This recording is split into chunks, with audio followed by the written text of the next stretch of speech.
안녕하십니까. 네, 인문학살롱 유선입니다. 여러분 지난 한 주 잘 보내셨나요?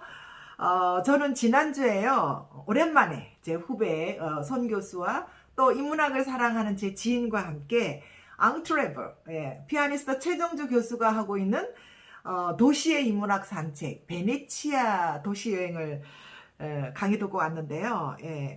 우리 그 최정주 교수의 도시문학 산책은 제가 지난번에도 한번 소개를 해드린 적이 있는데요. 저는 이제 가끔 이렇게 이제 친구들이나 지인을 만날 때 그냥 레스토랑에 가서 그냥 이렇게 음식 먹고 수다 떨고 오는 것보다는 뭔가 이렇게 의미 있게 강의를 듣거나 또 인문학 여행을 한번 하거나 하는 것이 좀 약간 의미도 있고 보람 있는 것 같아서 가끔씩 이제 즐겨 찾는데요.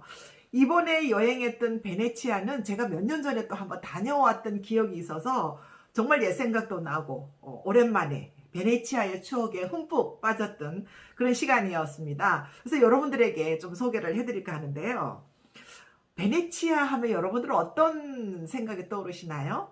이탈리아의 상징어 같은 것이죠. 도시죠, 그죠? 아름다운 항구와 또 이탈리아인들이 자랑하는 문화유산이 엄청나잖아요. 그래서 매년 그 관광객들이 이렇게 관광객들을 끌어들이는데 최근에는 코로나 때문에 여행도 많이 못 갔으리라고 생각하는데 저는 베네치아를 아주 한 10년 전에 여행을 했던 것 같아요. 아마 이제 그때가 제가 직장 생활을 할 때였던 것 같은데요. 그때 왜 행복이 가득한 집이라는 잡지가 있었어요.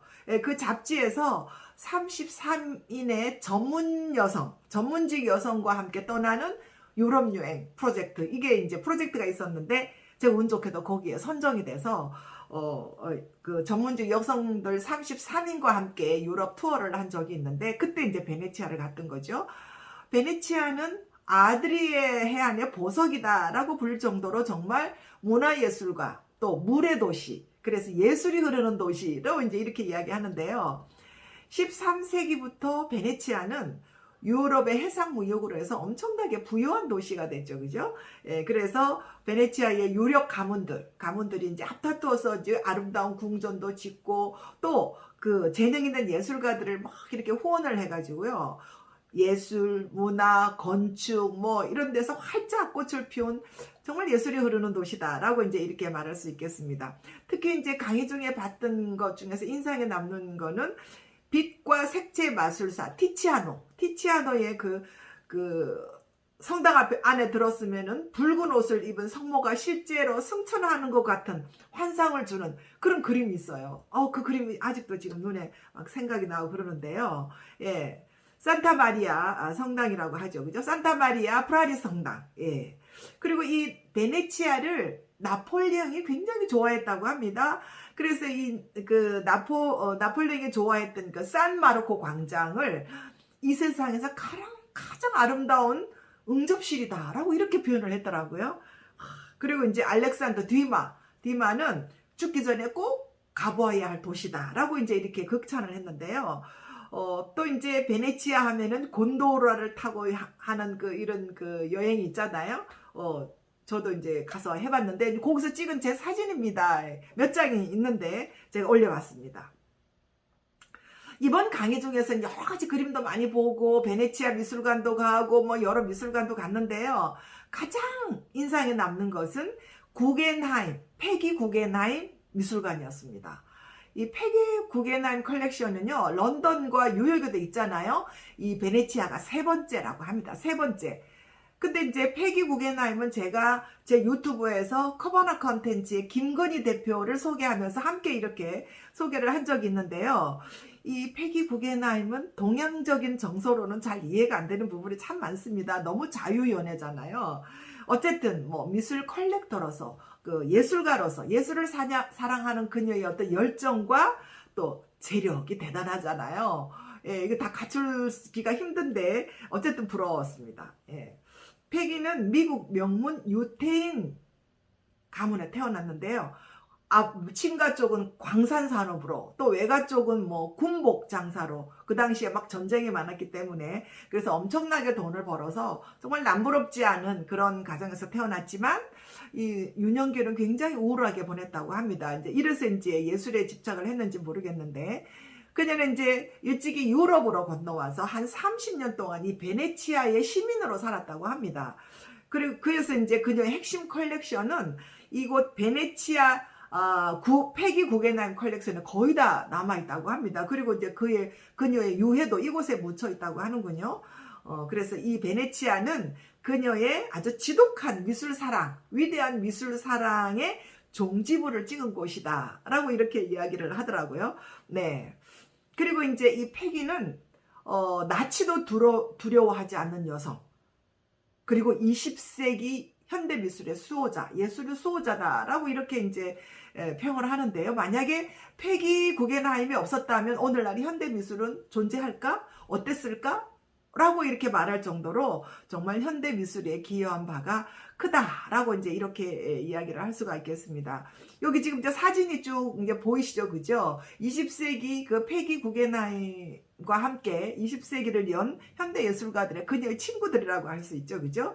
그 중에서 나는 현대 예술은 전부 듀샹에게 배웠다. 이 듀샹이 누구죠? 프랑스의 마르셀 듀샹. 예. 마르셀 디스 예술가들의 예술가다라고 이렇게 이제 호칭을 하는데요. 이 마르셀 디상은 예술가는 영혼으로 자신을 표현해야 하며 또 예술 작품은 그 영혼과 하나가 돼야 된다라고 이야기하면서 자신의 그 소변기 그 샘과 자신의 영혼과 이렇게 같이 동일시한다는 그런 화가로 유명하잖아요, 그죠? 이 소변기와 대단한 그 예술적인 어떤 상상력이라고 할 수 있는데 그게 이제 가장 획기적이었던 거죠.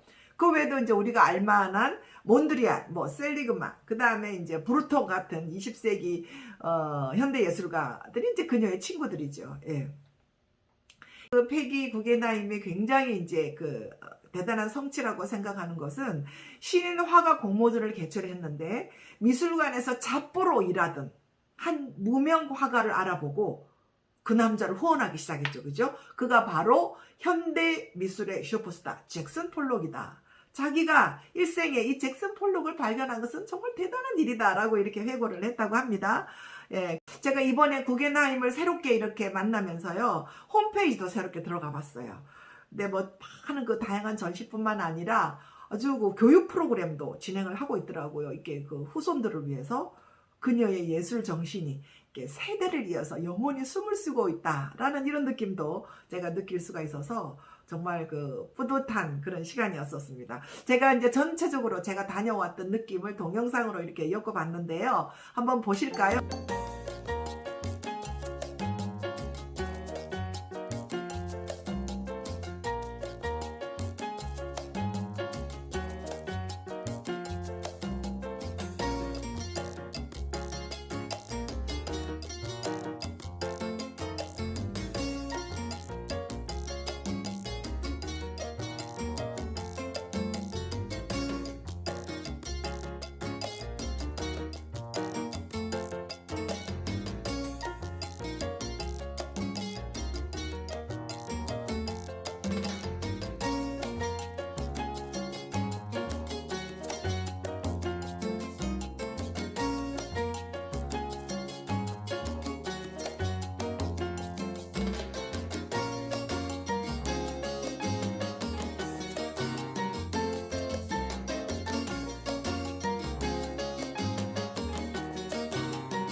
네, 여러분들과 함께한 베네치아 여행 어떠셨어요? 예, 제가 학교 강의하면서 주로 이제 여름방학이나 겨울방학을 이용을 해서 여행을 이제 자주 나갔는데요. 그동안 코로나 때문에 못 나갔는데 이제 위드 코로나로 조금씩 여행의 문이 열리기 시작하고 있죠, 그죠? 그래서 다시 마음이 설렙니다. 예, 여러분들 건강하게 잘 보내시고 정말 추억이 있는 이 가을 멋진 여행 또 새롭게 많은 계획을 세우시기 바랍니다. 네, 건강하시고요. 다음 주에 뵙겠습니다. 감사합니다.